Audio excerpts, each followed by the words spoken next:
Inti. Let's appreciate them. Thank you. Thank you so much. Good afternoon, everyone. I want to stand on the existing protocol. And I want to appreciate the coordinator for the Women in Chemistry, Ondo chapter, for the opportunity given to me to anchor this section. Ms. Excel will join me later.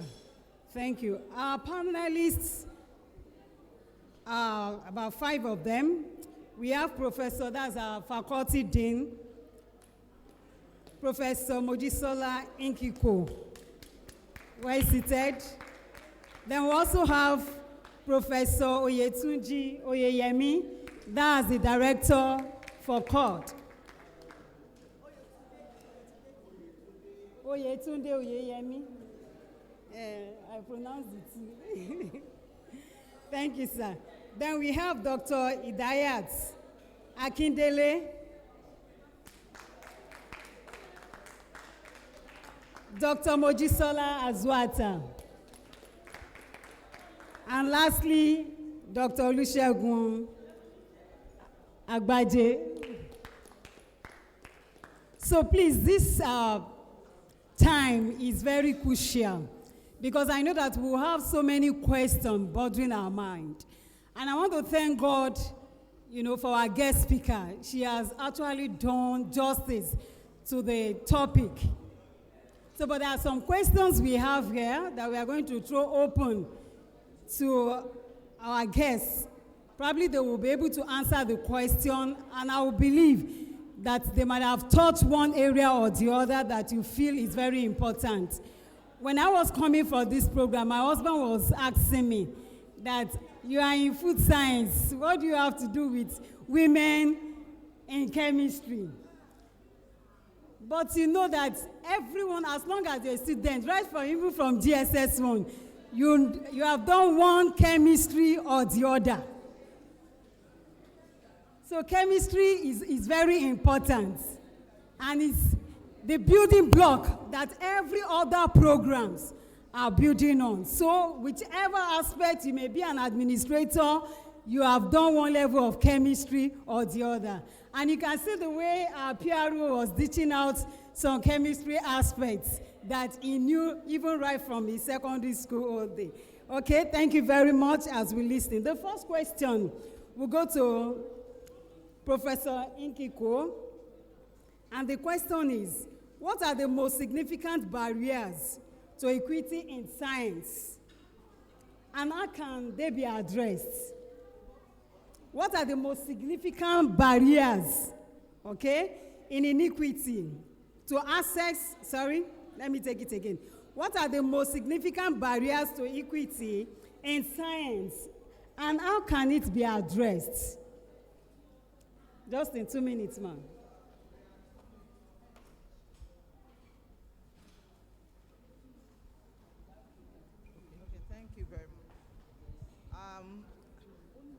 There are 2 major barriers that I see in equity.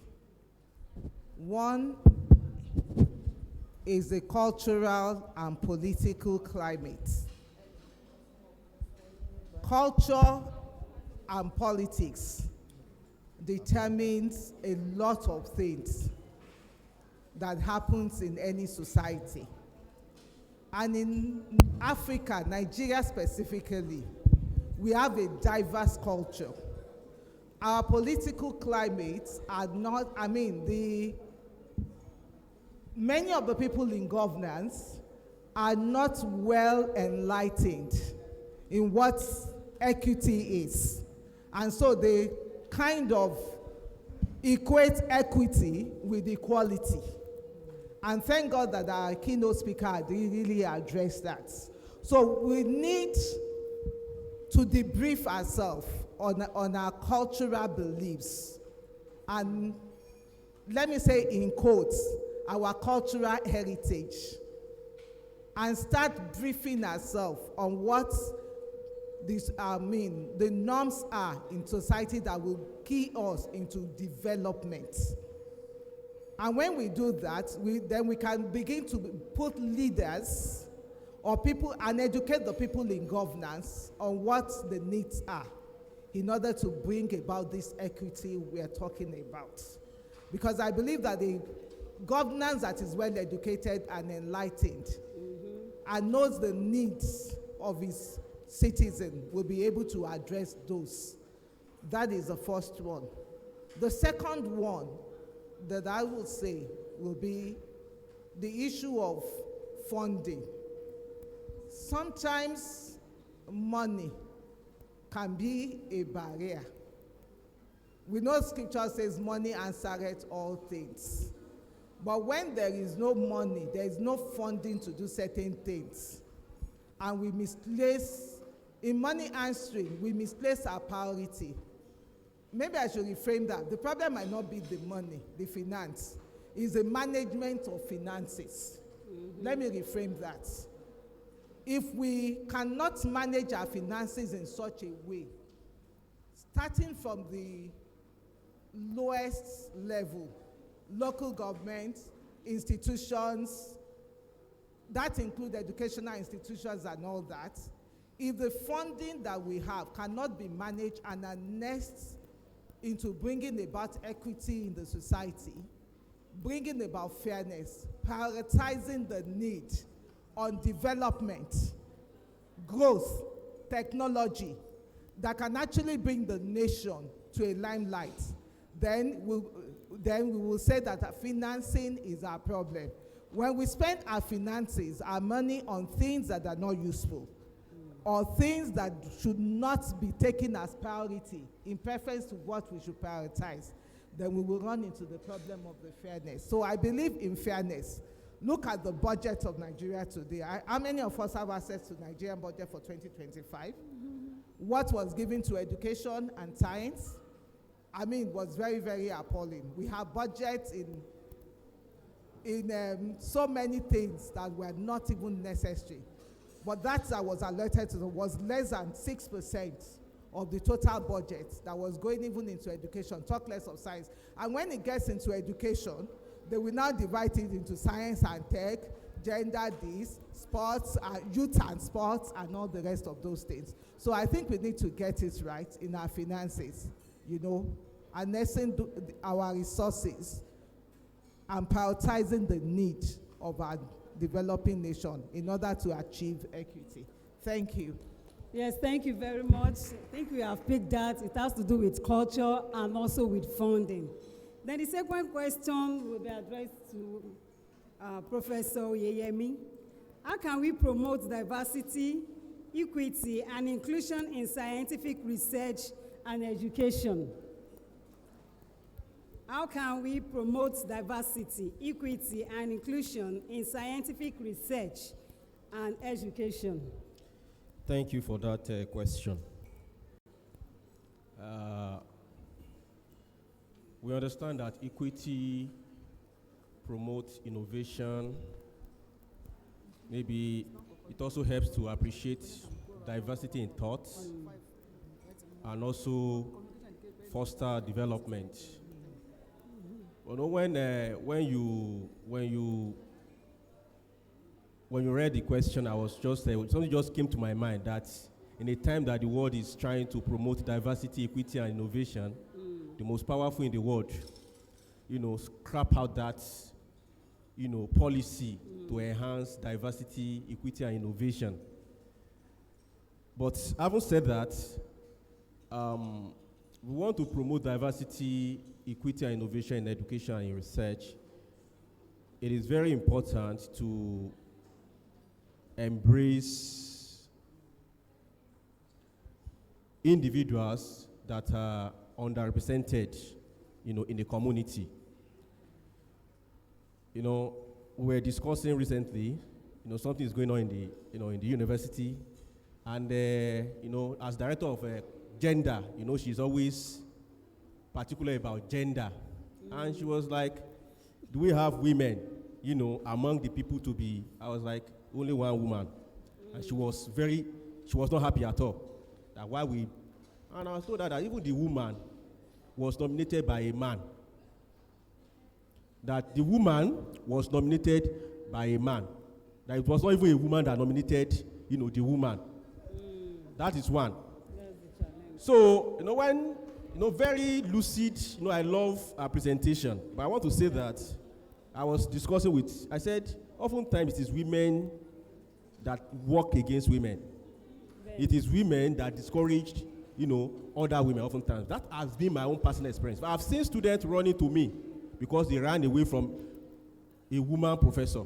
I've seen students, gone into depression because a woman lecturer, spoke and they couldn't just, bear the burden of that, the weight, of the utterance, that.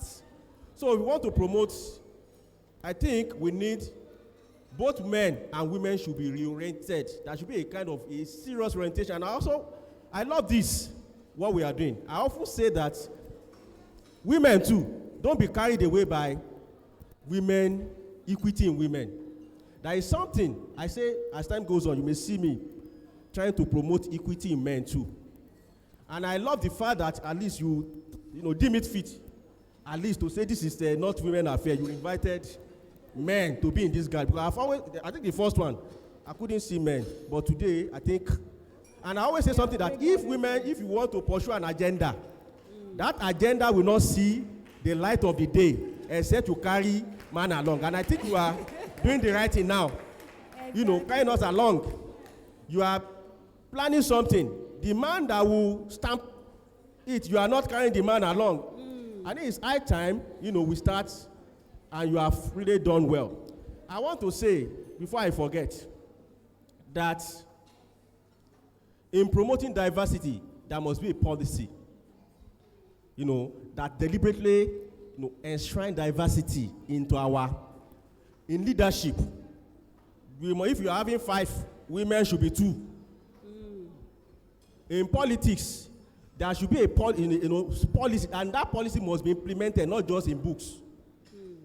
That is one. Secondly, if you want to promote diversity and inclusion, I love, that message was so, as if she was reading my mind. There should be deliberateness in ensuring that there are some scholarship are deliberated to underrepresented groups. I love some international organizations are doing that now. TWAS, there are grants that only women and people from underrepresented countries can apply for. UNESCO is doing that. In fact, AVH now is not even doing that. There are some grants, fellowship that only people from different countries can apply for. If you are from developed world, you cannot apply for that. So things like this should be enshrined, into our culture, deliberately, helping people, that are underrepresented in the community, in the society. And I want to say that I said something that I want to start promoting something that we women we are not, paying attention to. Okay. Over the years, I do tell my students that when we are in school, when we are in university, many of us we are very shy. We cannot woo a woman, colleague of us. We cannot even look at a woman like this. But because we knew book, women were flocking around us because we were brilliant in our days. But now I know that our guys, these boys, what they know to do, apart from Yahoo, they are vast in the way they can toast women. That's what they are. They are very good, in that. So as a lecturer, I always see my boys sitting at the back, while the ladies are always at the front. And it's showing forth, women are performing better. My best students now are women. But we are clapping. That is good. That is good. I told Dr. Agbaje here that if care is not taken, a time is coming that we will not see quality men to marry our ladies. So as we are promoting women equity, I will stand in future to promote men equity. Let's not leave the men behind. It's as if we are leaving the men behind. And the quality of men we are seeing today is not as, the quality of men we have today, the quality has dropped. And I'm afraid for our ladies, these young ladies, that a time is coming that we may not find good quality men to marry them. All this training we are giving, all this, capacity building we are giving the women. I hope that these boys that we are not carrying along will not douse that, fire in the future. Thank you. Wow, thank you very much, Professor Oyeyemi. Thank God that all of us seated here, at least 80% of us are women. And for the young ladies, they will become a woman one day. And we are the mother of nation because we are the one building life. So the boy or the girl, especially the boy that is out there that is not doing well, came from a home where you have a woman. So we have responsibility as mothers, to nurture our sons and our daughters. And this will take me to the next question, in which Dr. Idayat will answer. And the question is this: what strategy can we employ to support the career advancement of women? Because in the pursuit of our career, we also have our home. So that we don't have men that are not responsible, and we want to give our daughters out, so that we can balance the equation, just as Professor Oyeyemi have said. What strategy can we employ to support the career of advancement of women and the minorities in science? I hope you got the question. So please do justice to that. Please, the mic. Prof. Can you help me pass the mic to you? Good afternoon, everyone. Good afternoon. Yes, I will go straight to answering the question. And I think I want to change the mindset of some of us that we have female supervisors. I was supervised by a female. I was the first PhD student to her, sole PhD student to her. I remembered that our office mate, next door office mate, called me. Oju Egbe ni Bola. He told me, the same staff of the university said, Oju Egbe ni Bola. But I saw Bola differently because my life was attached to her. My mother doesn't have a PhD. I came to the University of Ibadan to attain a PhD. So I need to give honor to whom honor is due. Yes, she was just 5 years away from my age. But life has taught me from home that you need a sponsorship. My parents never told me you need a mentor. They said you need a sponsorship. And a sponsorship today has made me climb the little ladder where I found myself. So when I see you, I just believe you are created by God. I can get the best from you. When you come to me with anything bad, I console myself. God has not mentioned you to do anything good for me. So immediately you do something good for me, I hold on to you. I pray for you at your back, and I represent you everywhere, anytime. So I feel that we all need sponsorship. A sponsor is someone who can speak for you at the round table even when you are not there. What are you giving to that sponsor? You give two things. One is character. You must be able to be humble enough to understand that you don't owe it all. And when you don't owe it all, you give honor to whom honor is due. You believe at the back of your mind that person is not a God, but God can use that person for you. The second one is for you to be outstanding in whatever you are doing. Naturally, a sponsor will come. This will bring me to a story of the immediate past Vice Chancellor of the University of Ibadan. He was my geophysics teacher. That is Professor FEB.11022025. Oga will just teach. So sometimes when I hold my biro with the left, you say, go and shake Kurani o, or call lati right, left. You know he jokes, but I don't get annoyed. Because I know him. When there is time for chapel, general stuff in the department, I know Oga to remove his cap, and he does like this. So I know the Christian way of a man attempting to listen to prayers. And Oga was a peculiar Oga indeed. He rose up to become the Vice Chancellor. The present Vice Chancellor of the University of Ibadan today was my HOD. I was coming through the step. I now went back. If you are used to University of Ibadan chemistry department, it's a long stairs. I went back to the foot. He said, Jokeni, geology, Elijah Wani, geology. He spoke for me. He spoke for me. Not knowing that Professor Adebowale today will become the Vice Chancellor. I went away with so many things my mates were not able to get away with, just because of that humbleness. Geology is a course for boys. So when you find females there, we are always rugged. Because we are, and it's the course for the South. It's the guys of the Calabar, the Akwa Iboms, that comes to do such courses. So we are wired like men. But I have to tell you that sponsorship brought me to where I am. I remember some years ago, a student of mine said, Oga, elokoto da leshe wani bite wai. I just smiled. Yes, mole lokoto da. But something brought me here, and it is sponsorship. I paid the dues I was meant to pay, because I came from a very good home, which I can tell you today, that humbleness, that mind to believe that everybody is good, nobody is bad, came from my mother. So when you throw anything bad at me, I just believe that Allah will do me for any, Allah will do any for me, and that is the end of it.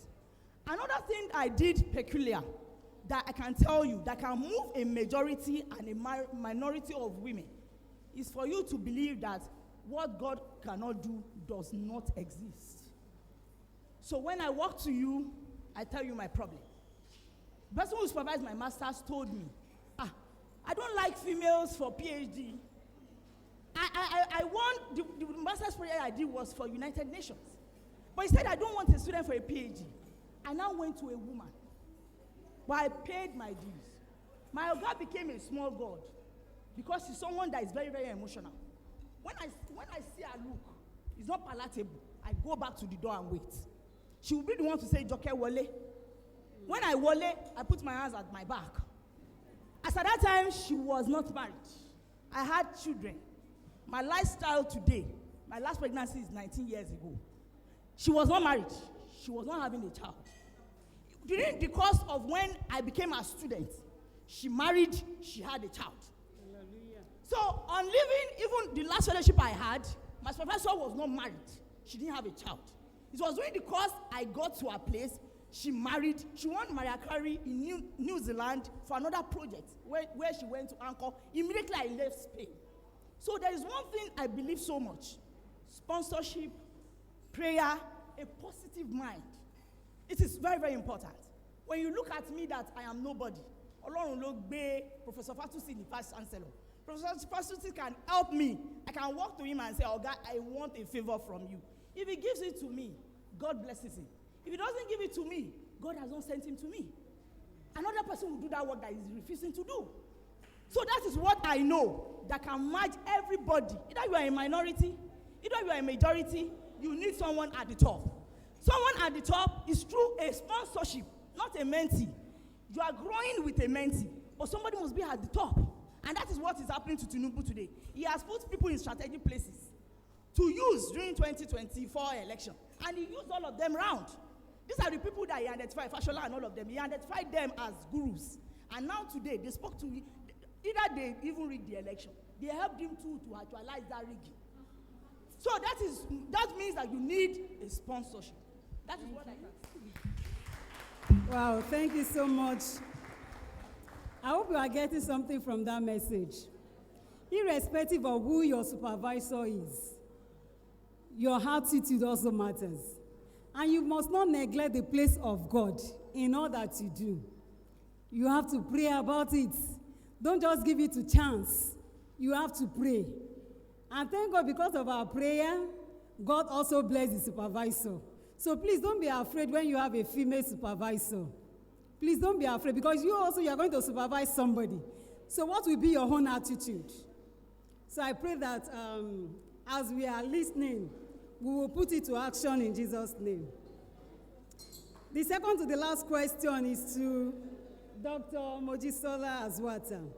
What are some effective ways to manage expectation and conflict between home and office responsibilities?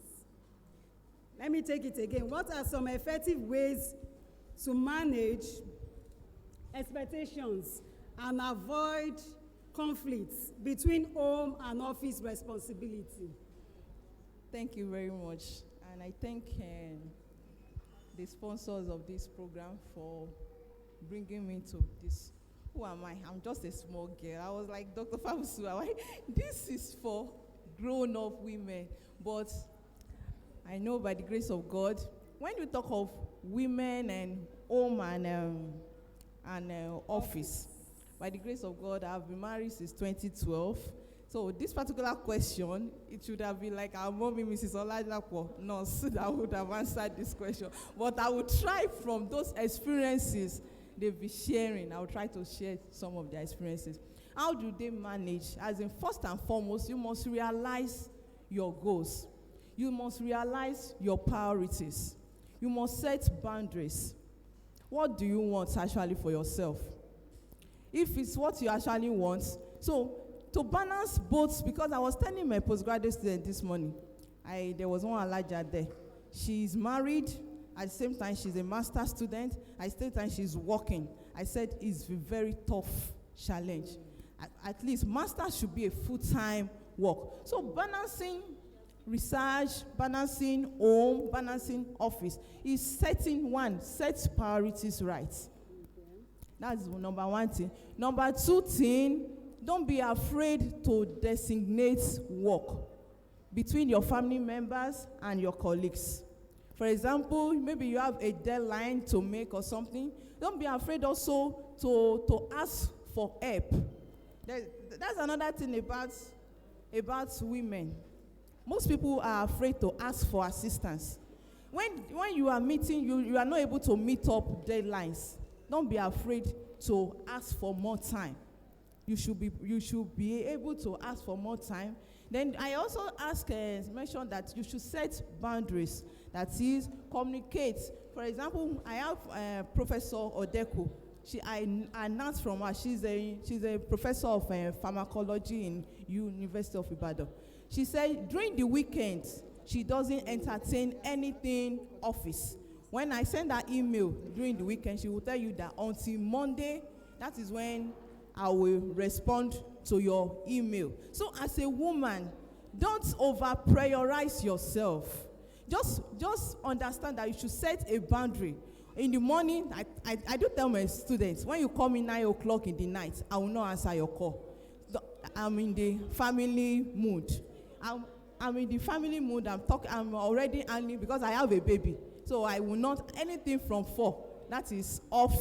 So I'm not prioritizing myself. I don't compete with anyone. Don't compete with others.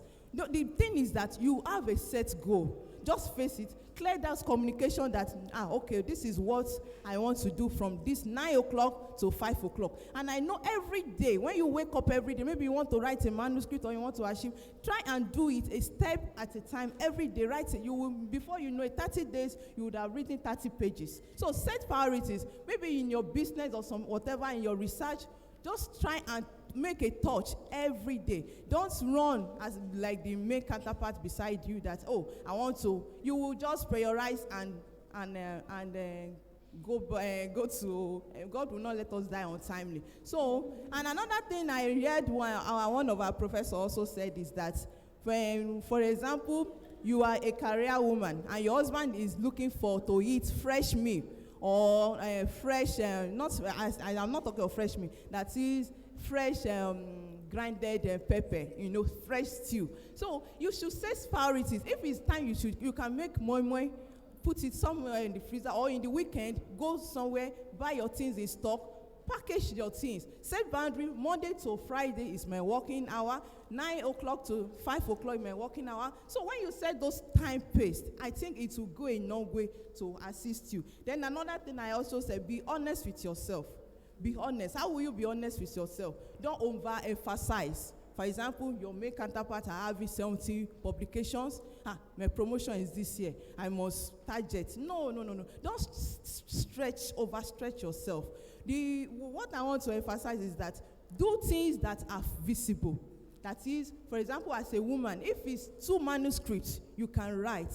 As I said the other time, when you write a page a day, you will have achieved 30 days. So prioritize things. When you prioritize things, you will go a long way. And designate responsibilities at work, at place of work. Don't be afraid to ask for help. And collaborate. If you do more of collaboration, by the grace of God, by collaborating, because to be sincere, I told someone, I don't read at night. I don't know how I do it. I'm not a brilliant student. I'm not just an average person.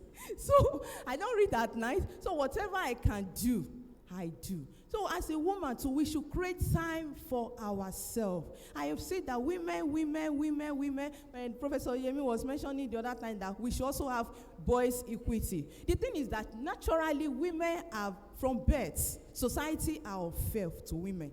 So boys are already having that upper edge. There's no way. Boys have that upper edge. Your equity or not equity, you will always have a stretch way. When a woman will get home now, you have to start going to the kitchen and do the kitchen runs, in which you and your husband are doing the same work. So I want to emphasize it that try and designate responsibility, share responsibility to people. Don't be afraid to say no, and have high confidence in yourself. Don't be afraid of failure. If you cannot meet your promotion this year, you will meet it next year. Don't be afraid of failure. It's my own opinion from what I've researched. We can have other opinion, but don't be afraid of failure.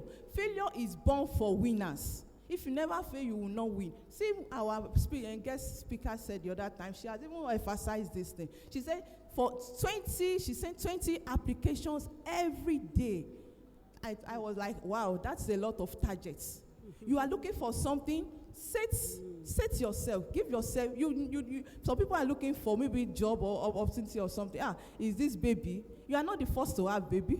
So what would she say? So set priorities. Target your priorities, set it, and you will get there. My project then, my student was telling me now that she have to attend to her baby. I said, no, you have to sit down in this program.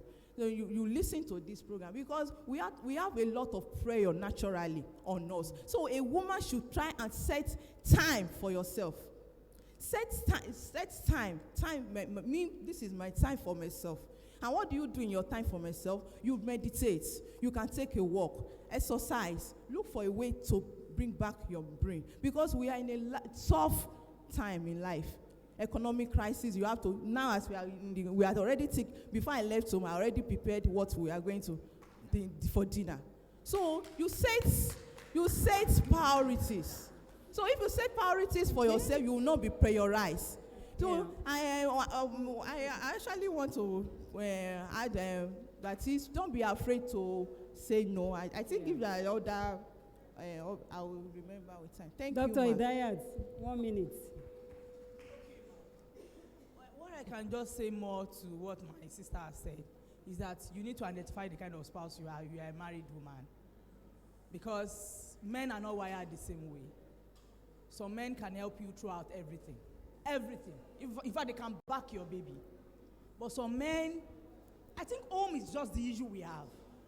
When your home is proper, you breed good children. My boy used to beat at school. When he got home, I flogged him and I told him, you can't beat your elder sister. I went to the assembly, I embarrassed him. Today is a part 4 student in civil engineering in Lautech. Come and beat. Come and beat.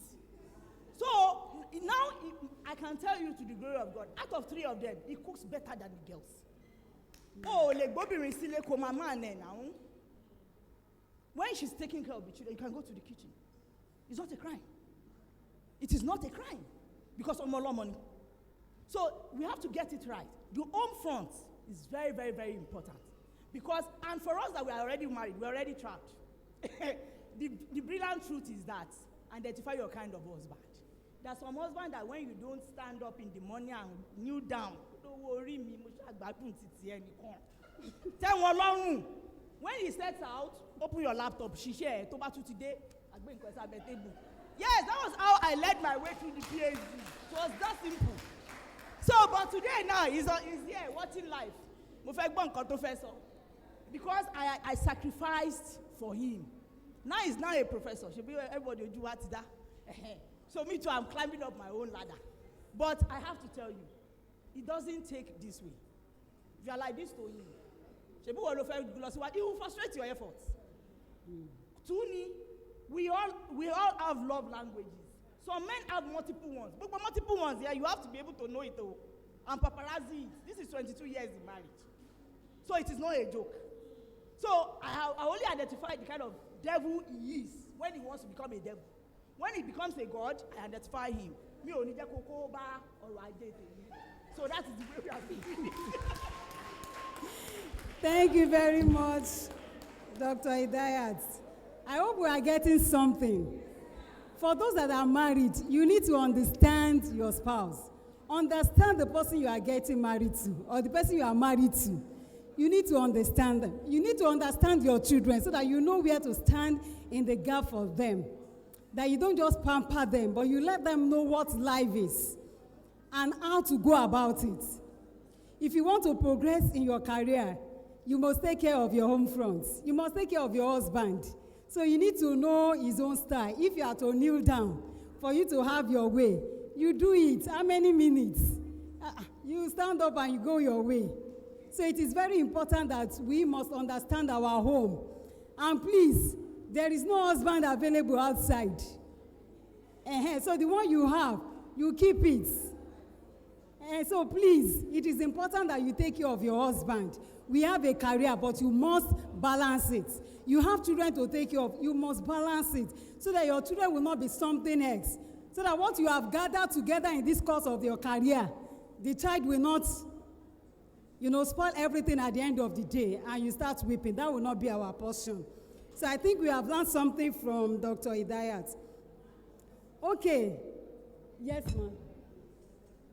Yes, after this final question, I will give the student the opportunity to ask. It is good that we allow another man to talk, and that is Dr. Agbaje. How does communication enhance equity? Because it is important for your home to be balanced. Communication is very important. Sir, let's hear from you. Communication plays a vital role in the promotion of gender equity. There are some strategies to adopt, and the first strategy is awareness and education. An all open and inclusive education, communication, educates people about the importance of gender equity, and makes people to be aware of the challenges women face, especially gender biases. And with adequate education through workshops, seminars, conferences of this kind, and social media campaigns on the importance of gender equity, changes will be inspired at various levels, and there'll be change of perspectives about gender biases. That's strategy one. Another strategy is role models and mentorship, highlighting successful women in science, women who have achieved a lot in science, as well as their contributions and achievements, will inspire aspiring scientists, other women, to want to be like them, and bringing them to the fore, highlighting them and exposing them. We create a network, a network for women, for opportunities for mentorship and collaboration. Another point is the use of inclusive language. To promote gender equity, we must learn to use inclusive language and avoid stereotypes in scientific writings and discussions. For example, we should avoid using gendered terms for gender-neutral job titles, such as chairman or foreman. Instead of using such terms for titles, we can use inclusive terms such as the chair or supervisor. It's neutral. It's more inclusive of both the male and the female. For example, when referring to a position in the committee, you might say the chair of the committee will present the findings instead of the chairman. Also, we should avoid gendered pronouns Instead of using he, when discussing a hypothetical individual, use they as a singular pronoun to avoid assuming gender. For instance, instead of saying, when a scientist conducts their research, it should ensure accuracy. You can say, when a scientist conducts their research, they should ensure accuracy.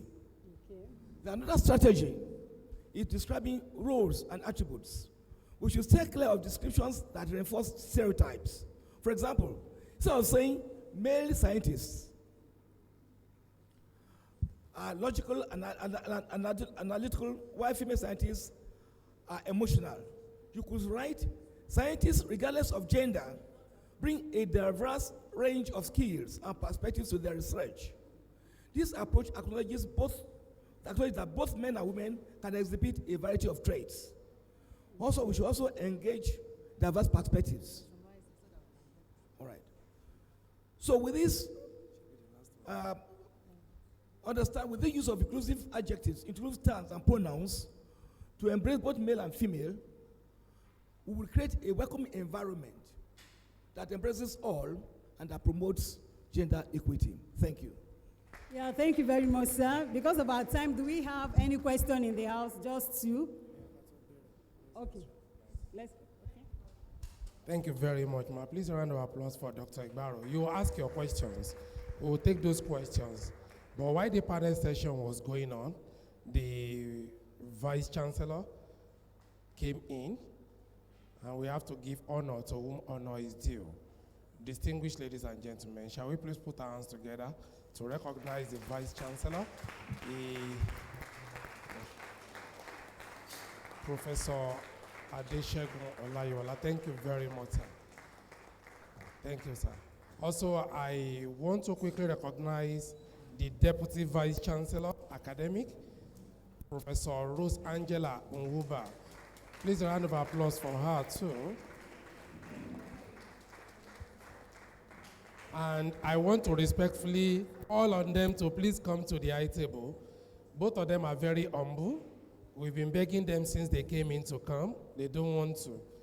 But now that everybody is begging, thank you very much, sir. Thank you, ma.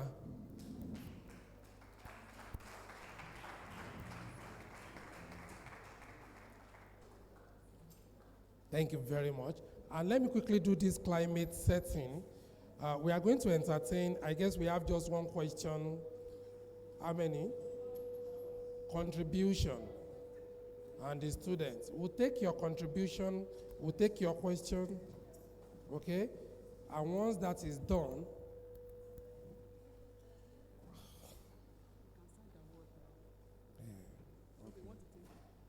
yeah, question, then contribution. Madam, 60 seconds.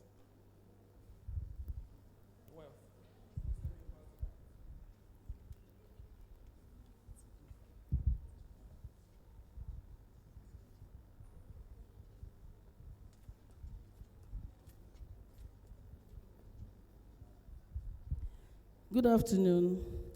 Please allow me to stand on the existing protocol. The Vice Chancellor. My name is Mrs. Olubumi Fashida from the Federal University of Technology, Akure. First of all, I would like to appreciate my mommy, Professor Mrs. Duilemi. Mommy, I love you, because I was trained under her. Also, Professor, she might not remember me, but I know her very well. She's my role model. She was my secret role model when I was in Adekunle Ajashi University. Also, Professor Mrs. Akpambam, I love you too. She's also my role model. I appreciate and admire her every day. So number one, I would like to lay my emphasis on the secondary school students.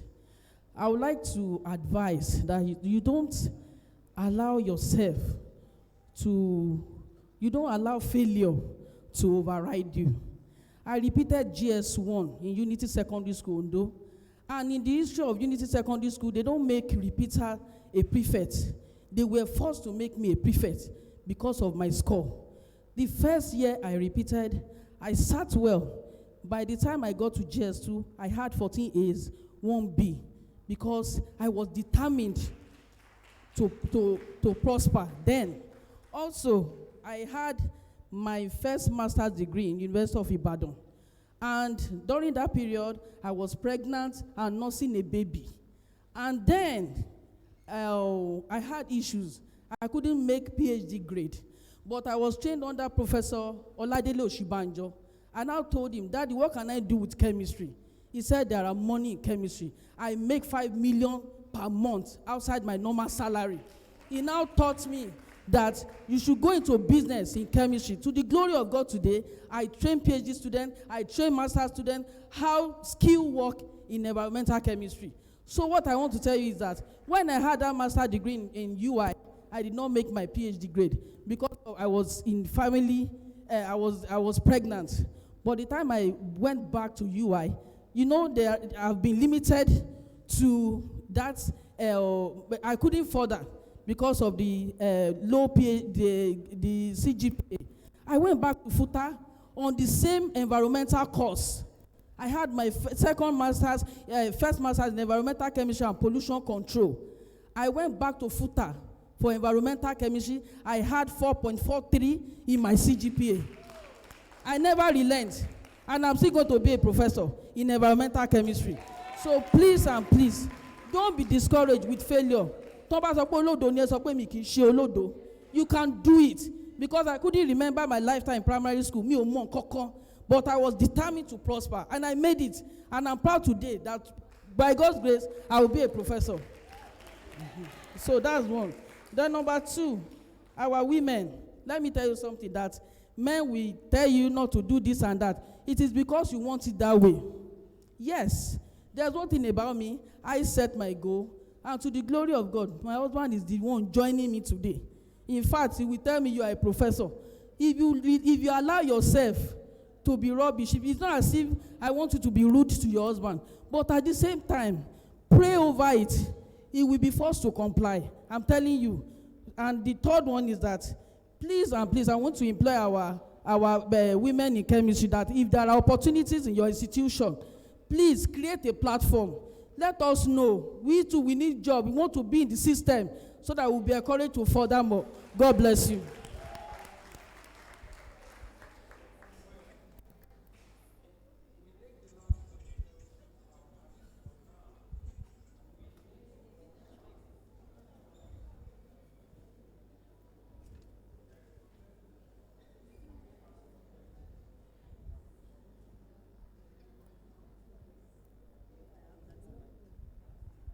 Good day, everybody. My name is Oluronkishe Abimbola Olawale from St. Joseph's College. And my question is directed into the male panelists. And the questions are, first of all, are there some boundaries and problems that do occur to male but doesn't occur to female? So, and I want the solution and how we can analyze the problem. That's my question. Okay, the questions goes as, are there some problems or boundaries that do occur to male or the boys, but doesn't occur or doesn't felt by the female? So what are the solutions, and how can I analyze it? So that's the questions.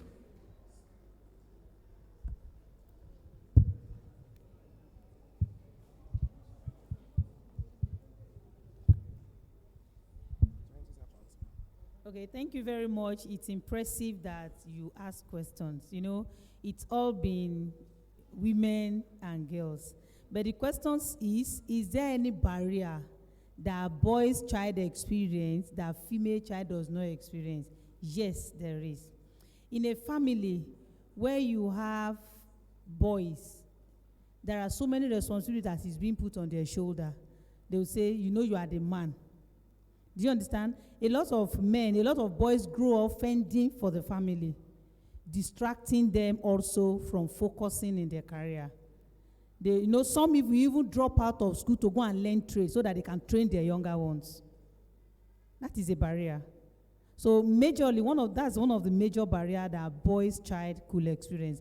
But aside that, boy's child have the ground to run easily than female child, because boys' child are not usually experiencing abuse and cultural setback. Thank you. Please, can I also add this? One thing also that I've noticed is that the responsibility that society has placed on the male child. They say, oh, as a male child, you can't show emotion. That's a barrier, really, because many of our men, today, if you go through homes, you will see that women outlive men because of this. So as a male child, don't let anybody tell you you can't show emotion. That is, you can't cry. Please let it out. You can't complain. So please let it out and don't bear it alone so that you can still live long. Thank you. Thank you very much. Please let's put our hands together for the panelists and for yourselves. Quickly, we'll move to the next item on the agenda, which is the award ceremony. I know some of you sent in some questions. We'll find a way of attending to those questions. And the way we'll go about the award ceremony is strictly award of excellence. Some people have been identified in our society who have contributed immensely to the uplift of humanity with what they are doing. And it's only right when you see people who are excellent in their ways to be recognized, to be rewarded, and to be celebrated. I'm paraphrasing the Vice Chancellor. Those words are not mine. Before I will be arrested for stealing those words. Okay? And the first person we will be recognizing, I want it 2 in 1. You know, when he came in, he didn't want to come here. We appealed that he should please come. And he will use his response after the award to actually talk to us so that we pick 1 or 2 things. I know whenever you are with him, you cannot but learn something new that will help you in life.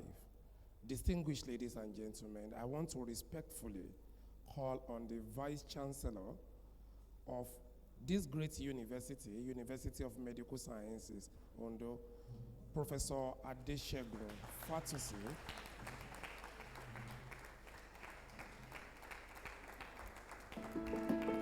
And the only time I have to do that is that Oga will be standing here. We are going to run a citation. And after the presentation of the award, he's going to respond. And I'm 100% sure your life will not remain the same with whatever he tells you.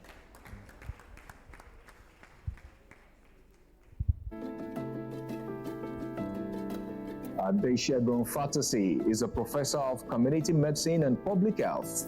He is an expert in adolescent health and development, sexual and reproductive health, and health policy and strategic leadership. He attained the rank of a full professor at the Obafemi Awolowo University, OAU, Ile-Ife, Nigeria, in October 2008, before he was appointed the Vice Chancellor of the University of Medical Sciences, Ondo State, Nigeria. Fatusi was the Director of International Research with Godmatcher Institute, New York. He previously served as the Provost of the College of Health Sciences, Director of the Institute of Public Health, Director of the Population and Reproductive Health Program, and Head of the Department of Community Health at the Obafemi Awolowo University, Ile-Ife. Before joining the academia, he worked as a technical advisor with the United Nations Population Fund. In that role, he served at various times as the advisor to the Delta State and Anambra State governments on population and development, and as the national advisor on reproductive health at the federal level. He has consulted for several development agencies since early 2000, including the World Health Organization, United Nations Children's Fund, UNICEF, UNFPA, the World Bank, USAID, and various government agencies in Nigeria and beyond. Professor Fatusi is an accomplished teacher, mentor, and researcher, and has authored over 100 peer-reviewed articles with over 10,000 citations. He has also published 11 book chapters and 34 technical reports. He has an outstanding track record of grantsmanship and has been the principal investigator of over 20 external funded research projects. Among others, his research team generated the highest amount, 38.9% of the external research funds received by the Obafemi Awolowo University, Ile-Ife, between 2006 and 2011. He developed the adolescent health component of Nigeria's 2014 proposal and served as the team lead for the development of the country's 2017 proposal on HIV, tuberculosis, and resilient and sustainable systems for health. He serves on several key global and regional agenda-setting bodies, including the Lancet Commission on Adolescent Health and Wellbeing and the Reproductive, Maternal, Newborn Child and Adolescent Health Technical Advisory Group for the African Regional Office of the World Health Organization. He is a co-founder and president of the Academy for Health Development, AHED, Ile-Ife, an indigenous research and health development organization. He is also the founder and president of the Pioneer Foundation for Adolescent, Youth, and Women Development in Ota, Ogun State. He serves on the board of over 10 adolescent and youth-focused organizations in Nigeria. He was a member of the expert team that developed Nigeria's health sector reform program in 2004, the extant National Policy on Population for Sustainable Development, and the 2016 National Health Policy. He also led the development of Ghana's modular course in adolescent sexual and reproductive health in 2016, and Namibia's National Strategy for Women's, Children's, and Adolescent Health in 2018. Fantasy graduated from the Obafemi Awolowo University, Ile-Ife, in 1987 with a Bachelor of Medicine and Bachelor of Surgery degree with distinction in Community Health, as well as the Lawrence Omale Award for the Best Graduating Student in Community Health. He won the Federal Government of Nigeria Award for the Best Candidate in the Part 1 examination of the Faculty of Public Health, National Postgraduate Medical College of Nigeria, in 1992. He earned a Master of Public Health degree from the Hebrew University, Hadassah, Israel, in 1995, with summa cum laude honors and the Best Graduating Student. He obtained the fellowship of the West African College of Physicians in Community Health in October 1995. He also has a PhD degree in Public Health from the University of Ibadan and a Doctor of Medicine degree from the National Postgraduate Medical College of Nigeria. Professor Fantasy was a past Population Leadership Fellow at the University of Washington, Seattle, United States of America, and a visiting scholar at the Johns Hopkins Bloomberg School of Public Health, United States of America. Professor Adesegun Fantasy is a fellow of the Nigerian Academy of Medicine, as well as the Nigerian Academy of Science.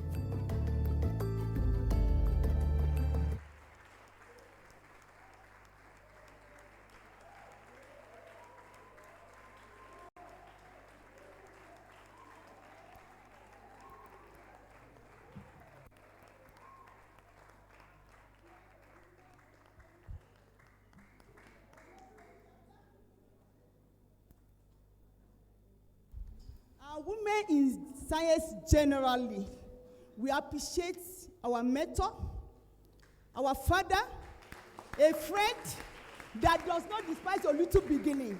He believes in you. He believes in your little beginning. Sir, we celebrate you. Congratulations on this award. Congratulations, sir.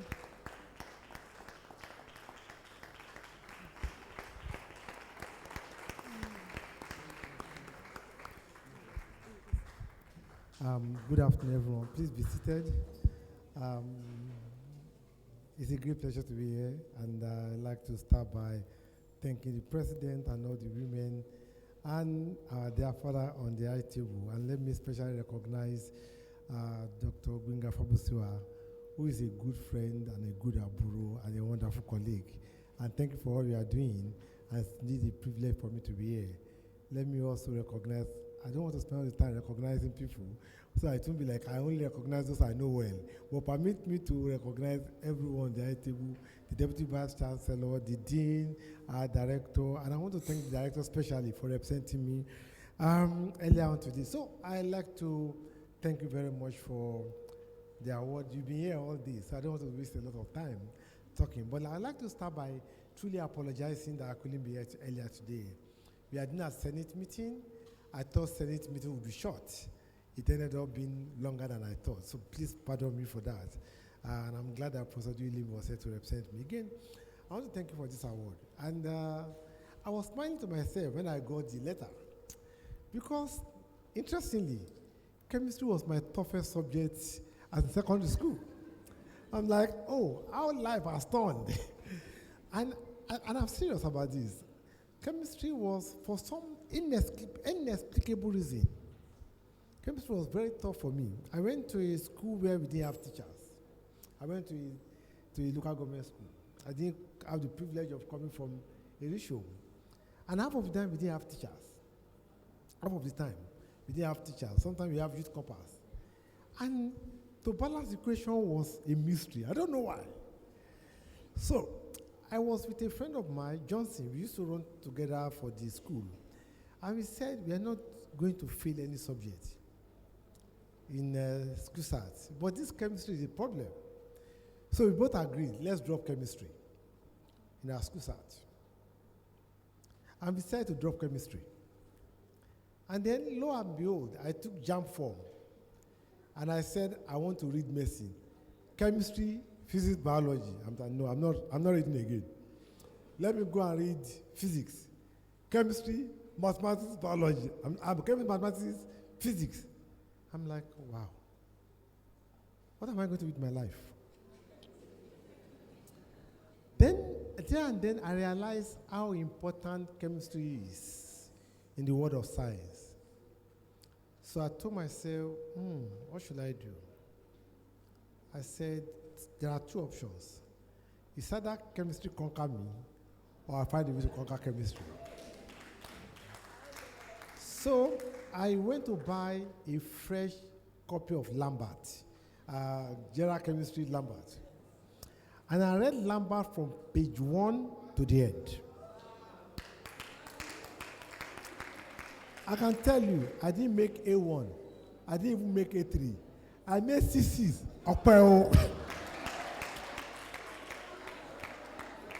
After reading Lambert, I read Lambert, it was 3 weeks to the exam.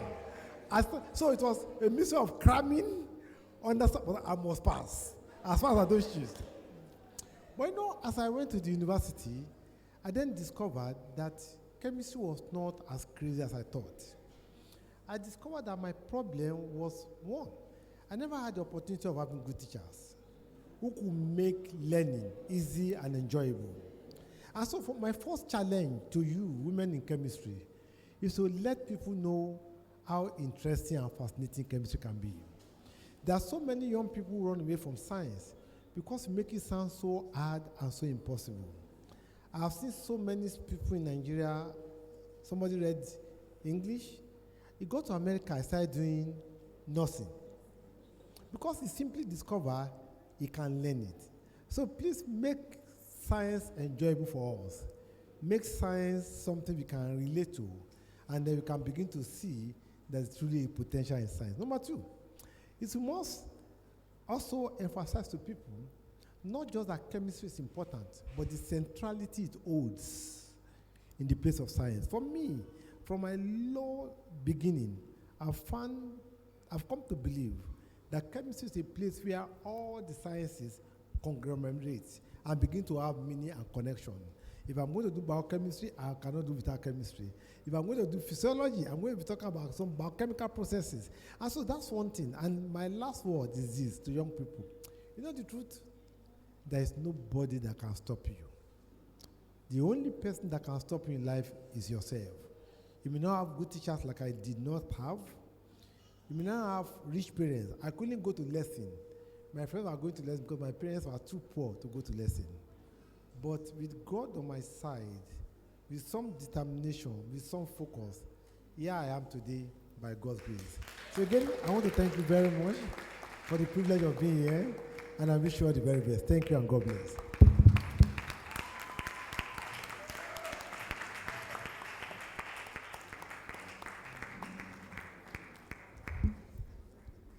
Thank you very much, sir. Please a round of applause for the Vice Chancellor one more time.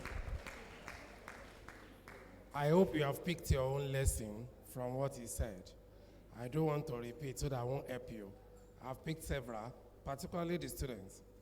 I hope you have picked one thing or the other. Thank you once again, sir. Right now, stay in the spirit of recognizing people of excellence. Before the Vice Chancellor came, I told you about the Deputy Vice Chancellor too. Okay, you will never see eagles obnobbing with chickens. Wherever you see an eagle, you are going to find another eagle. Okay, the Vice Chancellor has a capable hand in the person of the Deputy Vice Chancellor of the university. So it's not surprising that while the Vice Chancellor is being recognized, we are also recognizing the Deputy Vice Chancellor, who has done well for herself in our field. And I want to please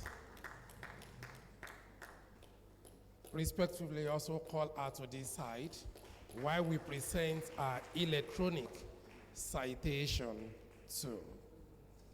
Thank you, ma'am.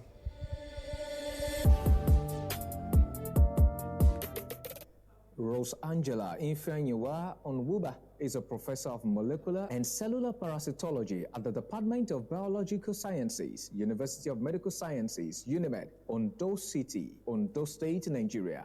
She took up the position of Deputy Vice Chancellor Academic in August 2021 after serving as the Dean of Postgraduate School, Dean of the Faculty of Science, and the pioneer head of the Department of Biological Sciences of the University of Medical Sciences, Ondo.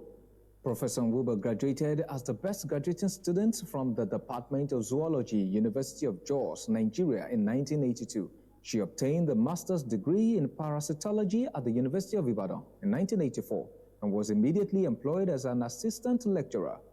Her PhD degree in cellular parasitology was awarded by the University of Ibadan in 1997 for a research project sponsored by the UNDP, World Bank, WHO, TDR training grant at Trinity College, Dublin, Republic of Ireland. She was a visiting research fellow at the then International Laboratory for Research on Animal Diseases, Nairobi, Kenya, and a postdoctoral fellow at the National Institute for Medical Research, London, under the sponsorship of the Wellcome Trust Fellowship Training Grant between 2002 and 2004. Prior to her transfer of service to UNIMED, she lectured at the University of Ibadan from 1985 to 2018. During that period, she rose from the position of an assistant lecturer and a pioneer PhD student of Professor Mark Ngwagu's newly founded cellular parasitology program to the head of the program at the Cell Biology and Genetic Unit, Department of Zoology. Professor Nwuba led several project research groups, both as co-principal investigator and principal investigator at the University of Ibadan. She and a molecular and cellular parasitology malaria research group were instrumental to the successful winning of several international grants from international funding agents, including the World Health Organization, MacArthur Foundation, and Wellcome Trust. During this period, she supervised over 45 postgraduate students for both their master's and PhD degrees. In UNIMED, she has served as a member of the University Governing Council since its inception and has headed several university committee boards. She won a Seeding Labs Instrumental Award in 2018 that provided research equipment for the Department of Biological Sciences to accelerate capacity building, institutional research, and effective teaching of graduate students in molecular parasitology, biotechnology, and genetics. She was successful in the 2019 TET Fund National Research Fund Award on a project titled Epigenetic Determinants of Dizygotic Twinning, Non-Identical Twins in Southwest Nigeria. During the COVID-19 pandemic, she was instrumental in setting up 2 molecular biology labs. One was an NCDC-accredited molecular biology laboratory at the Center of Molecular Bioscience and Medical Genomics, which was equipped by the Ondo State COVID-19 Response Fund and the PTF COVID-19 Fund. The second was a TED Fund-funded molecular biology unit at the Central Research and Reference Laboratory under the leadership of the Vice Chancellor, Professor Adesegun Fatusi. Professor Nwuba is a member of many well-renowned associations, widely traveled, has facilitated many workshops, and presented numerous papers at both national and international scientific conferences. She has authored more than 50 publications on topics related to the epidemiology, immunology, molecular biology, and genetics of infectious diseases in several reputable scientific journals. Professor Rosangela Ifeanyiwa Onwuba is happily married to engineer Mark Onwuba and blessed with 3 lovely children.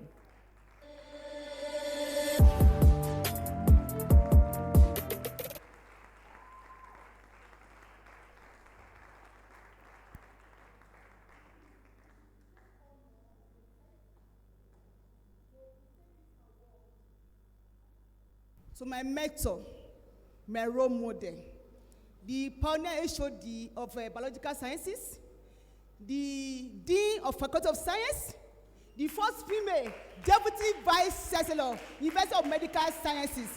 And not only that, a supportive role to Professor Adeshegun Fatusi can never be underestimated. Mommy, I celebrate you.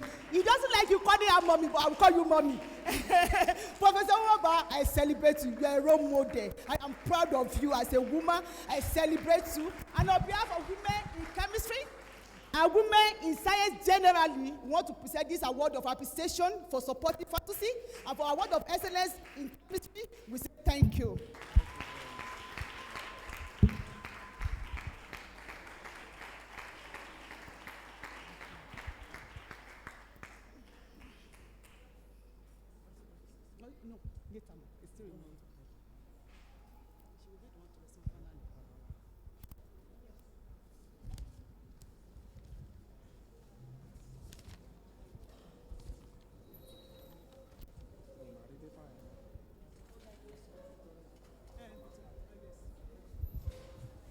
Stay in the spirit of recognizing excellence.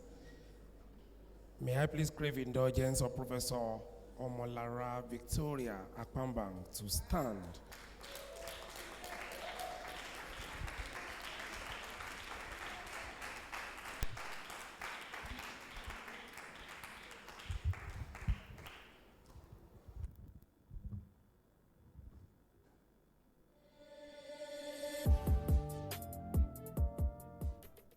Professor Victoria Omolara Enobong Akpambang is a distinguished academic and researcher in the field of analytical chemistry with a specialization in environmental and food contaminant, food compositional studies, and the chemopreventive activities of tropical plants. She holds a PhD in analytical chemistry from the Federal University of Technology, Akure, Futa, Nigeria, where she currently serves as a professor in the Department of Chemistry. Professor Akpambang's academic journey began with a Bachelor of Science degree in Chemistry Analytical Option from the River State University of Science and Technology, Port Harcourt, Nigeria, in 1994. She further obtained a Master of Science degree in Analytical Chemistry from the University of Ibadan in 1997 and a PhD from FUTA in 2010.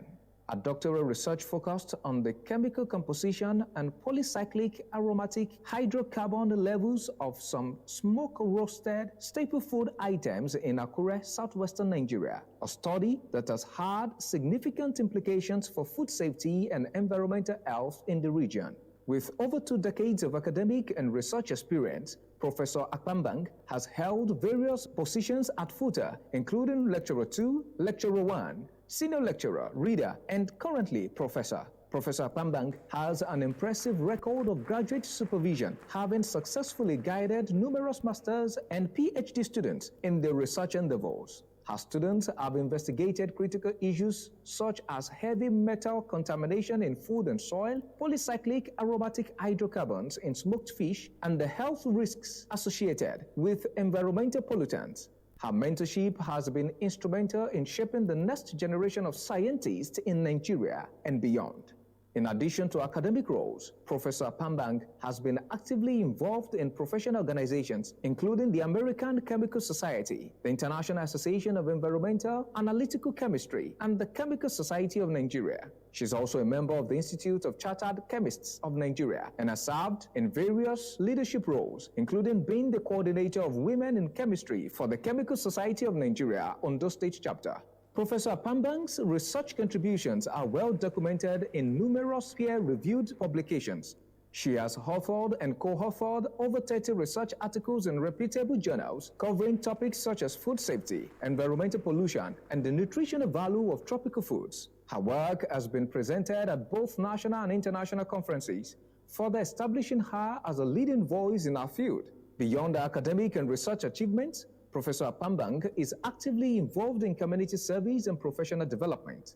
Professor Pambang's contributions to science and education have been recognized through various awards and fellowships, including her postdoctoral research fellowship at Hiroshima University, Japan, where she worked on the distribution of polycyclic aromatic hydrocarbons in fish and sediment of the Seto Inland Sea under the mentorship of Professor Hiroshi Sakugawa. In summary, Professor Victoria Omolara Enobonga Pambang is a highly accomplished scholar, mentor, and leader in the field of analytical chemistry.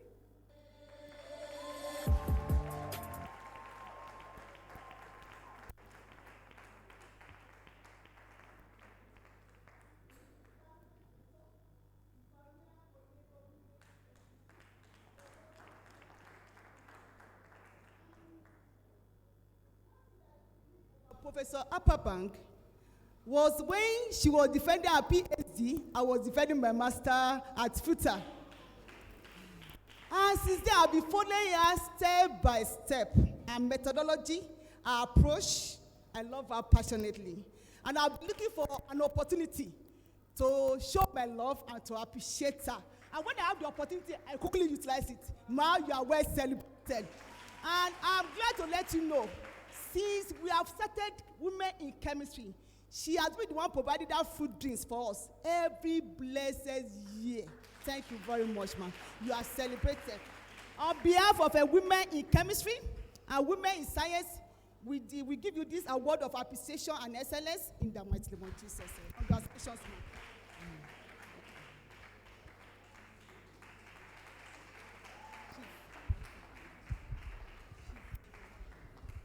Our next awardee is Chief Olautan Olamuyiwa. May I please call on his representative to stand as we present the electronic citation of Chief Olautan.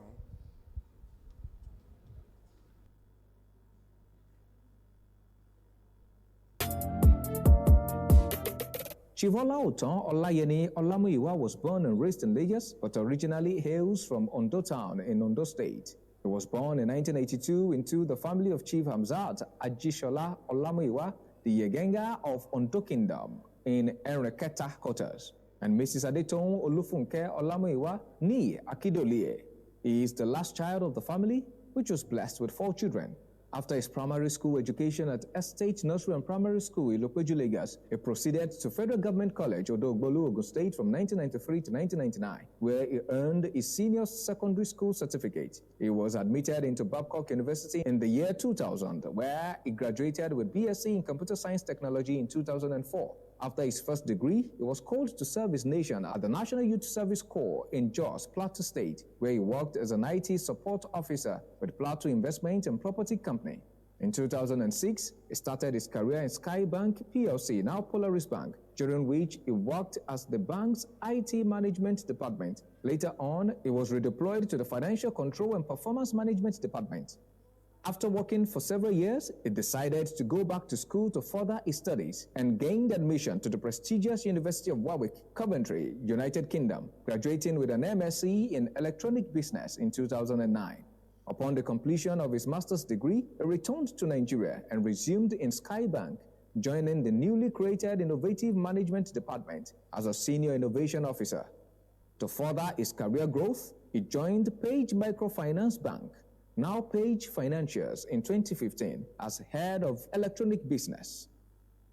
In Page, he was opportune to manage other various departments as a principal manager until he was redeployed to manage 2 of Page's sister companies as managing director for both companies. Chief Olautan is a charismatic leader whose poise, diligence, and morals saw him succeed at his craft within the finance industry, which spans over 12 years at several roles and organizations with the industry.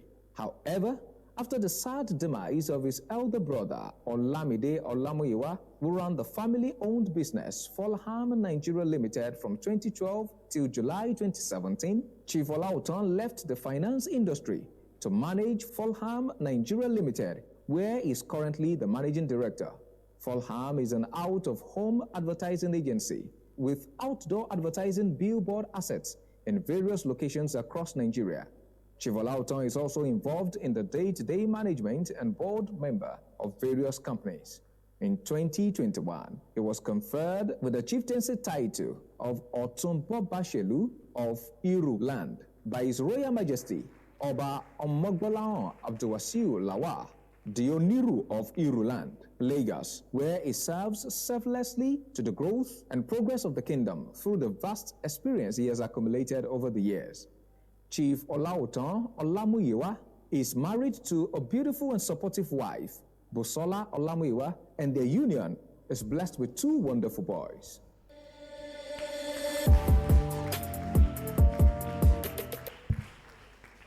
On behalf of my Vice Chancellor and the women in chemistry, we wish to present this award to Chief Olauton, being the major sponsor of this program. Honestly, I became the coordinator of women in chemistry by December, and my first assignment is to host this global women breakfast. And it was an headache. Where will I get money? I wrote the proposal. I applied for Royal Chemical Society. They turned me down. I didn't know what to do. And the program must be so. But luckily for me, during our program that we had in December with the students, I ran to him. I said, "Sir, please, there will be a program coming up next year. I would like your assistance." So he gave me the card. And I called him. When I called him, he promised 500,000. I was so excited. I called my dean. I said, "Solution has come. We don't need to contribute money." And somehow towards the month ending, I could not access the mail. I tried. The mail was filled up. I said, "Wow, God, what will I do?" The thing was disturbing me. Idayat advised me, say, "Ma, go and look. Go and check home." So I just saw one of the bag I kept. I stretched. I said, "Daddy, please give me that bag." I saw the card. I was so happy. I made sure I sent the message before I could sleep. I slept. The first day I saw that money was his message. I did not know he had sent the money. When I saw the message, I was excited. I said, "Thank God." The next I saw my account, the money has entered.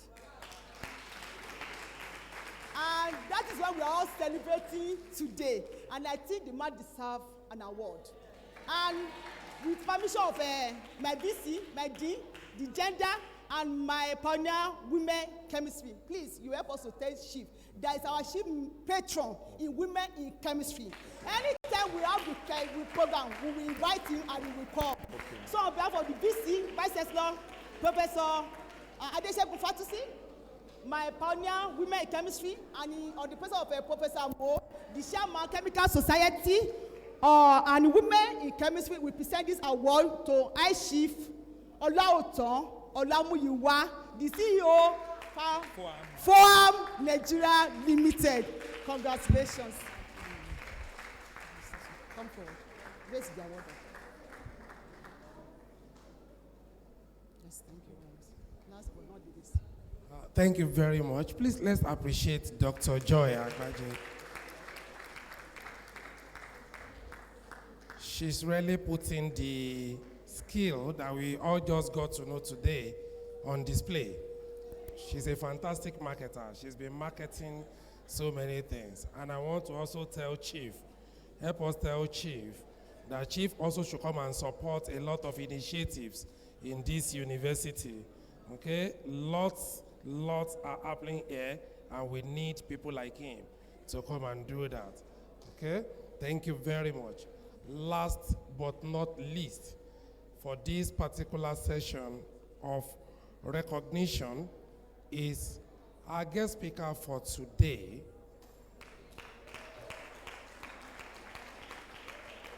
Thank you very much, ma'am. You all agree with me from what we have seen of her today that she deserves to be recognized. For the umpteenth time today, we present the electronic citation of Dr. Cecilia Oluwamodupe to you.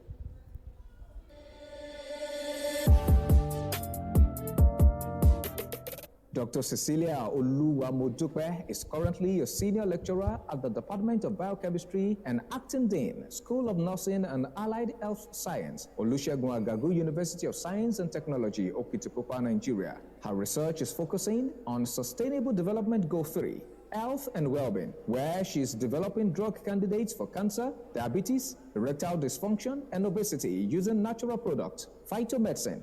She obtained a diploma in chemistry and biochemistry techniques from the University of Ibadan, bachelor's degree from Achievers University, master's from FUTA, and PhD in biochemistry from Ekiti State University at Ekiti.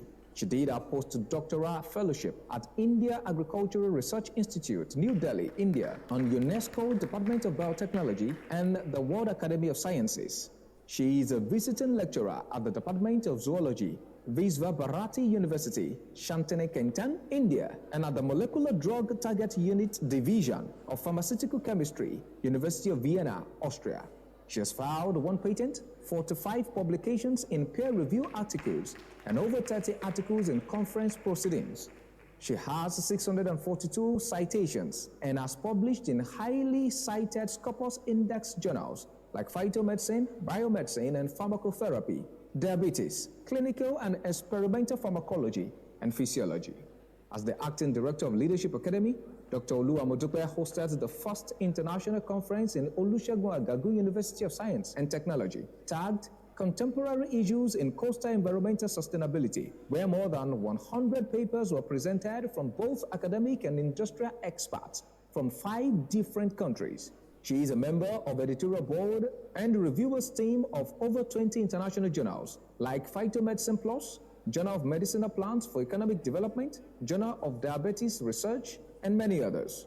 She is currently handling SGCI project as principal investigator alongside our team member in Science Granting Council grant of $50,000 in collaboration with TEDFund, an innovative hub, Abuja.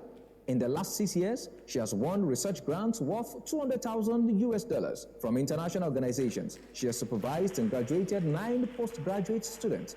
Dr. Oluwamodupe has received several prestigious awards, including Science Granting Council Initiative, SGCI Africa 2024, OAU Tech Vice Chancellor Publication Grant 2023, TEDFund Institutional-Based Research Grant of 2022 and 2021, UNESCO Department of Biotechnology and the World Academy of Sciences Postdoctoral Fellowship of 2020, Endocrine Society of India, New Delhi, India, 2016, Research Training Fellowship for Developing Country Scientists 2016, to mention but a few. She is also a member of several prestigious professional bodies.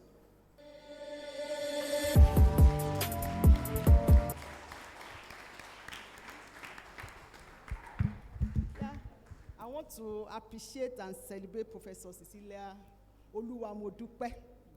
You know, when I was given this assignment, I was looking for the guest speaker. I contacted about 5 people from FUTA. They turned me down. And I made up my mind. I said, after last time that I hosted this thing, I brought them from that. I said, I'm not going to FUTA again. I tried to go to Olusegun Agagu University. When I contacted a professor from the Department of Chemistry, they said there was no woman in chemistry. I said, how will I do it? I said, but there is a woman that can do it, and she will do it very well. I said, sir, please give me that woman. I've never met with her. They gave me the number, and since then, it has been wonderful. And I am happy that I brought her to the UNIMED. And I sincerely appreciate you, Ma, for you did justice to the topic, and I'm proud of you. I love you. I love your dressing. I'm proud of you as a woman. So we want to celebrate you on behalf of women in chemistry on those chapter. Thank you for coming. Thank you for your lecture. Thank you for making women proud. Congratulations.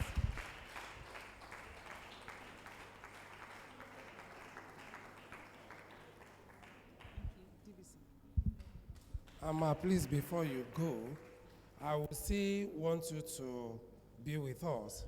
As an institution, we do not allow people that come to our institution to go back empty-handed.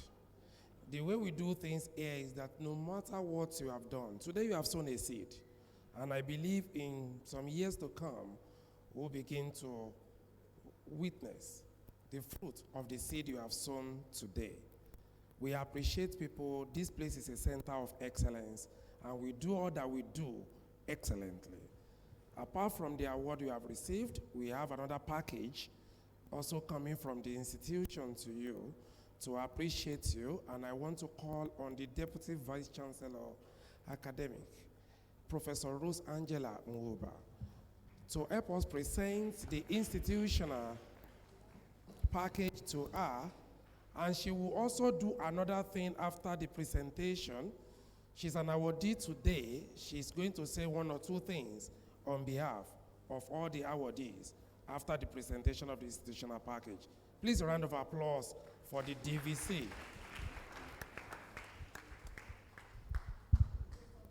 Thank you on behalf of the university management, my VCs here, and the women in science, and also women in chemistry.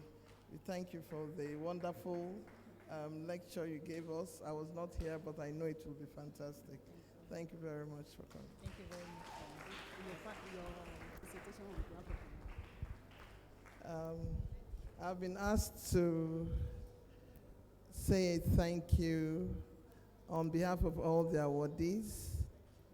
I want to say thank you very much for finding us worthy to give us this wonderful award. I'm very grateful. And so all the members of the awardee, the 5 of us that you've given an award, we say thank you. We are honored and we appreciate this award. And we say going forward, I will do more to make sure this organization, especially women in chemistry, my Vice Chancellor told you how much he didn't like chemistry. And when he came down, I told him that I'm actually the opposite of him, because chemistry was my best subject. Although I did not read chemistry, but I found myself being attracted towards anything that had chemical reaction and chemical basis. I read zoology, although I wanted to read something else, but I found myself in zoology.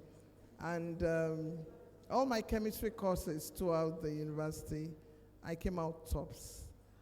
So chemistry is my best subject, and I'm proud to be awarded something in this forum. So on behalf of all the members of the people that were given awards, I'm saying thank you on their behalf.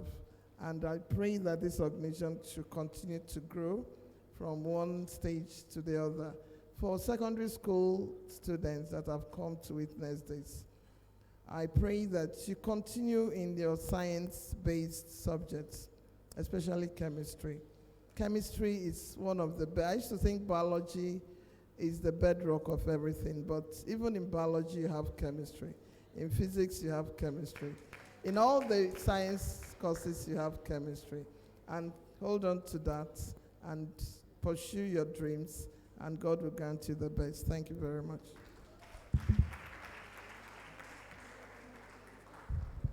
Thank you very much, Ma. And quickly, we want to call on the 5 awardees to please step to this side with the award. I want to capture them in photograph. Photographer, quickly, the awardees with the award. Dan. Thank you.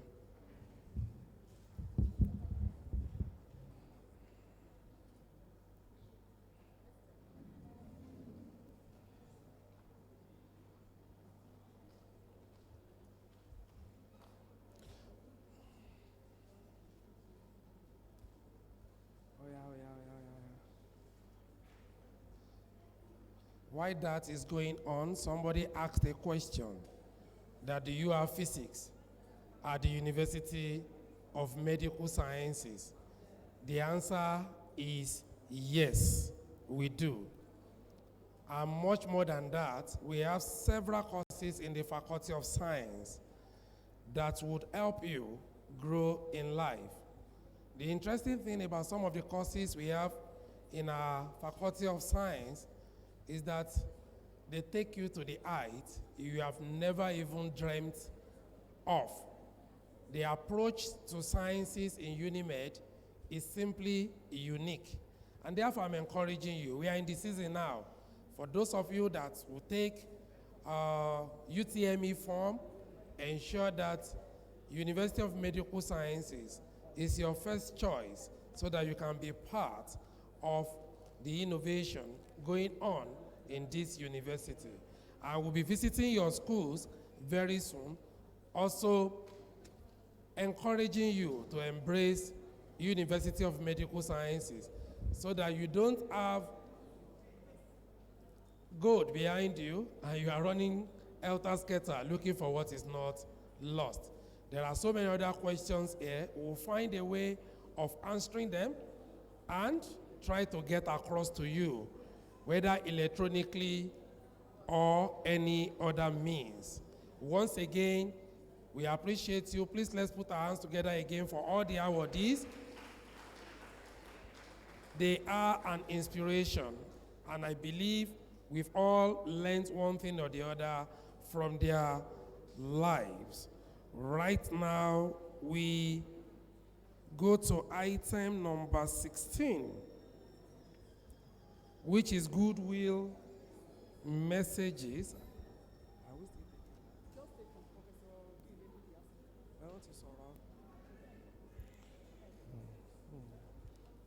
Now, all the goodwill messages, they've put words in my mouth. They said I should do it on their behalf.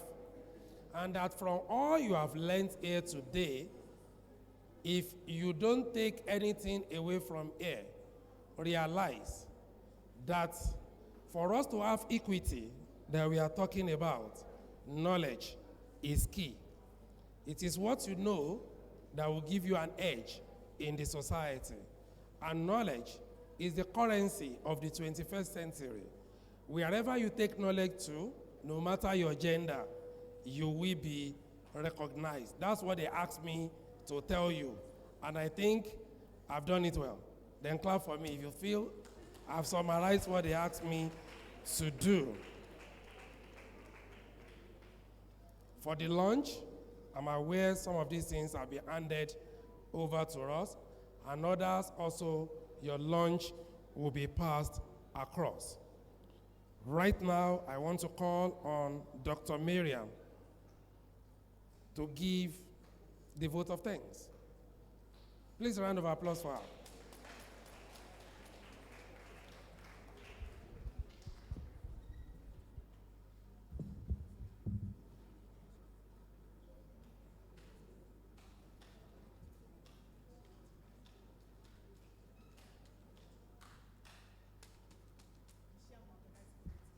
So that's the chairman, local organizing committee.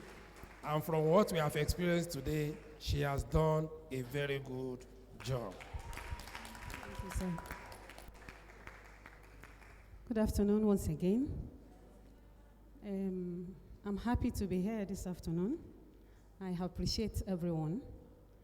Ladies and gentlemen, as we draw this remarkable event to a close, it is my honor and privilege to deliver the vote of thanks on behalf of Women in Chemistry, UNIMED, Ondo State Chapter. Firstly, I would like to appreciate God Almighty for giving us the opportunity to gather here today, united in our mission to advance equity in science. Our deepest appreciation goes to our host, the University of Medical Science, our Vice Chancellor, Professor Adeshegun Fatusi, the Deputy Vice Chancellor, Academics, Professor Rosangela Oumba, that is our mommy, the rose of our time, Mother of Science. And also to the Dean, Faculty of Science, our mama, Professor Mojisola Nkiko. Thank you for your support, ma. The HOD Chemistry, Dr. Fatai Adeyemi, for providing a conducive environment for this enlightening program. Your support has been invaluable. Thank you. We are immensely grateful to our distinguished speaker, Dr. Cecilia Oluwamodupe. We appreciate you, ma. Former and present State Coordinator of Women in Chemistry, Professor V.O. Akpambang. Thank you, ma. We appreciate you. Thank you for mentoring us well. Dr. Fabusiwa Agbaje and our esteemed panelists, Professor Nkiko, Professor Oyeyemi, Dr. Akindele, Dr. Asowata, Dr. Agbaje, and Dr. Adeyeye, whose insight and expertise have enriched our understanding and inspired us to take concrete towards achieving equity in science. A special thank you to our sponsors, whose generous contributions have made this event possible. Your commitment to supporting women in chemistry and shared vision is deeply appreciated. Dr. Joshua Odedeji, we appreciate you, sir.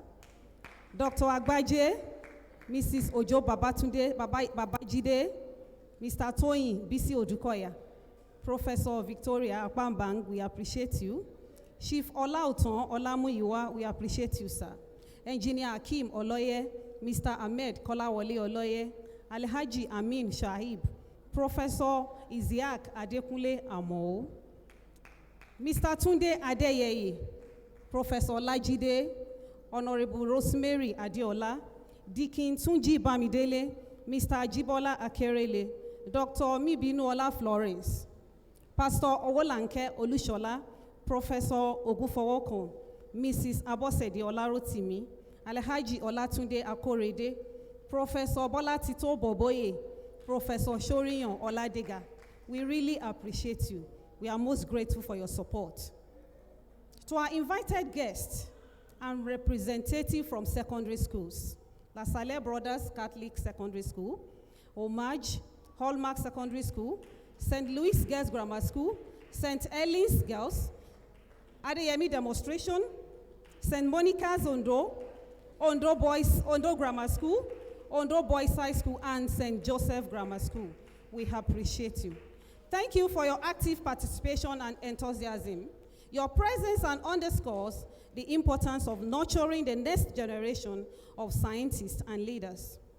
And finally, to my fellow colleagues from FUTA, from Akungba, from Osustek, from Adeyemi, from all over that will gather here this afternoon, we appreciate you. Your dedication, hard work, and passion have been driving force behind the success of this program. Together, we are making strides towards a more equitable and inclusive scientific community. Thank you.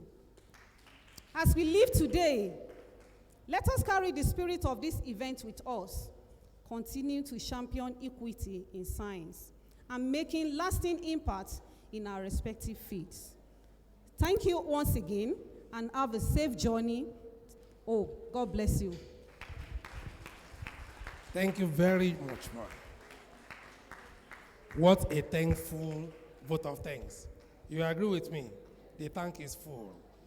Distinguished ladies and gentlemen, with the permission of the Vice Chancellor of the university, I will be bringing this program to a close. My name is Isaac Oluye. I've been your host since the beginning of the event, and I am the university PRO. Thank you very much for your patience and cooperation. May I crave your indulgence to stand as we close this program with the national anthem, the school anthem, and then the Ondo anthem. Thank you.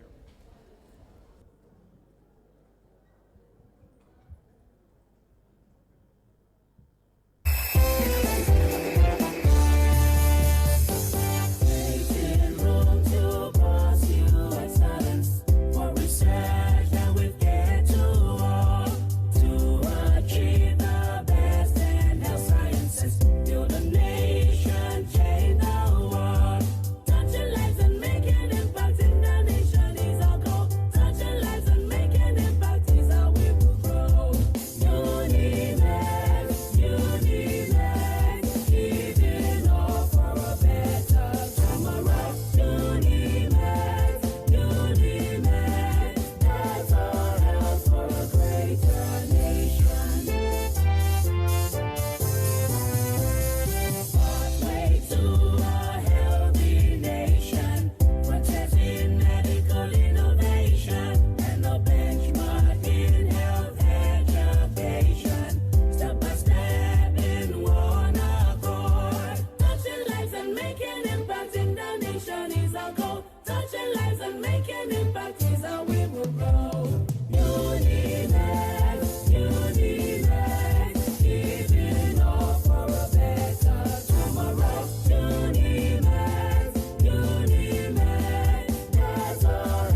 justice reign, in peace or battle honored, and this we count as gain. To hang on to our children a banner without stain.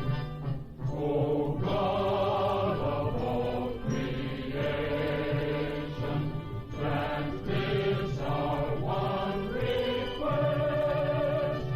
Help us to build a nation where no man is oppressed,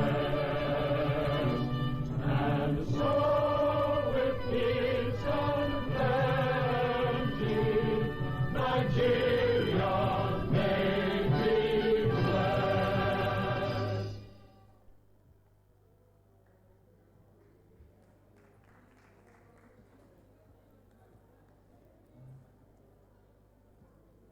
Side